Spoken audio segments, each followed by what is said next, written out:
ദൈവത്തിലുള്ള പൂർണ്ണ വിശ്വാസം ബലഹീനവും പാപിയുമാണെന്ന അവബോധം എല്ലാവരുടെയും സേവനത്തിനായി സ്വയം സമർപ്പിക്കാൻ പുരോഹിതന്മാരോടുള്ള ഒരു പുതിയ ആഹ്വാനം. സമകാലിക രക്തസാക്ഷികളോടുള്ള മതിപ്പ്, കുടിയേറ്റക്കാരോടുള്ള ഉത്കണ്ഠ എന്നിവയാണ് 2021 കാസ സാന്താ മാർത്തയിലെ പേപ്പൽ വസതിയിൽ നോയൽ ഡയസുമായുള്ള അഭിമുഖത്തിൽ ഫ്രാൻസിസ് പാപ്പ അഭിസംബോധന ചെയ്ത വിഷയങ്ങൾ.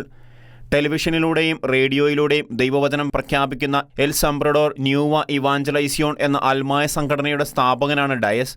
ഒരു ഡോക്യുമെന്ററിയുടെ ഭാഗമാകാൻ ഉദ്ദേശിച്ചിരുന്ന ഫ്രാൻസിസ് മാർപ്പാപ്പയുമായുള്ള മുൻ അഭിമുഖം ESNE വെള്ളിയാഴ്ച പുറത്തുവിട്ടിരുന്നു. പത്രോസിന് പിൻഗാമിയായി അഭിഷിക്തനായിരിക്കുന്ന വേളയിൽ വിശുദ്ധ ഗ്രന്ഥം എന്താണ് ഓർമ്മിപ്പിക്കുന്നത് എന്ന അവതാരകന്റെ ചോദ്യത്തിന് ഫ്രാൻസിസ് പാപ്പ നൽകിയ മറുപടി ഇതായിരുന്നു: നിരവധി കാര്യങ്ങൾ. യേശു പത്രോസിനെ ജനങ്ങളുടെ ഇടയിൽ നിന്നാണ് തിരഞ്ഞെടുത്തത്. യേശു എപ്പോഴും തൻ്റെ പുരോഹിതന്മാരെ ജനങ്ങളുടെ നടുവിൽ നിന്ന് വിളിക്കുന്നു. അവൻ്റെ നിസ്സാരതയും അവൻ്റെ ഒന്നുമില്ലായ്മയും തിരിച്ചറിഞ്ഞ് ശിമിയോൻ കർത്താവിനോട് പറഞ്ഞു, എന്നെ വിട്ടു പോകൂ, കാരണം ഞാനൊരു പാപിയാണ്. കർത്താവ് പറയുന്നു, നീ ഒരു പാപിയായിരിക്കാം, എന്നാൽ നീ എന്നെ അനുഗമിച്ചതിനാൽ ഇപ്പോൾ മുതൽ ഞാൻ നിന്നെ മനുഷ്യരെ പിടിക്കുന്നവനാക്കും. യേശു അവനെ ഒരു ഇടയനായി അഭിഷേകം ചെയ്യുന്നു. പത്രോസിൻ്റെ സ്ഥാനം ഏറ്റെടുക്കുന്നതിനെക്കുറിച്ച് എന്തു തോന്നുന്നുവെന്ന അവതാരകന്റെ കൗതുകമുണർത്തുന്ന ചോദ്യത്തിന് തിരഞ്ഞെടുക്കുന്നത് കർത്താവാണ്. അവൻ തന്നെ അനുഗയാത്ര ചെയ്യുന്നുവെന്ന് തോന്നുന്നുവെന്ന രസകരമായ മറുപടിയാണ് ഫ്രാൻസിസ് പാപ്പ നൽകിയത്. ഈ കഥ ആരംഭിച്ചത് അവനാണ്.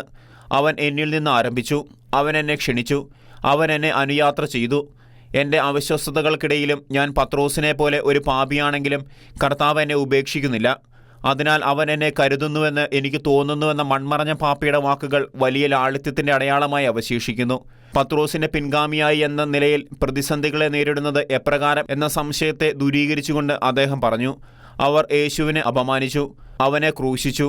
അവർ അത് രക്ഷകനോട് ചെയ്തുവെങ്കിലും എന്നോട് അത് ചെയ്യാതിരിക്കാൻ ഞാൻ ആരാണ്? ഗുരുവിനോട് അങ്ങനെ പെരുമാറിയെങ്കിൽ ശിഷ്യന്മാരിൽ ആരോടെങ്കിലും അപ്രകാരം ചെയ്യാതിരിക്കുമോ? സഭയിലെ നിരവധി രക്തസാക്ഷികൾ ഇത് നമ്മെ പഠിപ്പിക്കുന്നു. കർത്താവ് തൻ്റെ ശക്തിയാൽ നമ്മെ പരിപാലിക്കുന്നു. നമ്മൾ രക്തസാക്ഷിത്വത്തിലേക്ക് പോകേണ്ടി വരുമ്പോൾ പോലും അവൻ നമ്മെ അനുയാത്ര ചെയ്യുന്നു. രക്തസാക്ഷിത്വത്തെക്കുറിച്ച് പറയുമ്പോൾ ഇന്നത്തെ രക്തസാക്ഷികളെക്കുറിച്ച് പറഞ്ഞുകൊണ്ട് അവസാനിപ്പിക്കാൻ ആഗ്രഹിക്കുന്നുവെന്ന് പാപ്പ പറഞ്ഞു. സഭയുടെ ആരംഭത്തേക്കാൾ ഇന്ന് കൂടുതൽ രക്തസാക്ഷികളുണ്ട്. ക്രിസ്ത്യൻ രക്തസാക്ഷികൾ ക്രിസ്ത്യാനികളായതുകൊണ്ട് മാത്രം ശിരച്ഛേദനത്തിന് വിധേയരായ രക്തസാക്ഷികൾ. അവർ യേശുവിനെ ഏറ്റുപറയുന്നു. യേശുവിനെ ഏറ്റുപറയുന്നതിന് ജയിലിലായ രക്തസാക്ഷികൾ.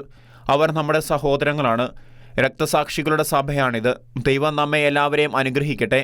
ദയവായി എനിക്ക് വേണ്ടി പ്രാർത്ഥിക്കുക എന്ന വാക്കുകളോടെ ഫ്രാൻസിസ് പാപ്പ അവസാനിപ്പിച്ച തൻ്റെ അഭിമുഖത്തിലെ ഓരോ വാക്കുകളും നിത്യതയിലേക്ക് യാത്രയായ ആ മഹായിടയൻ്റെ ജീവിക്കുന്ന സ്മരണകളായി വിശ്വാസി ഹൃദയത്തിൽ നിറഞ്ഞു നിൽക്കുന്നു.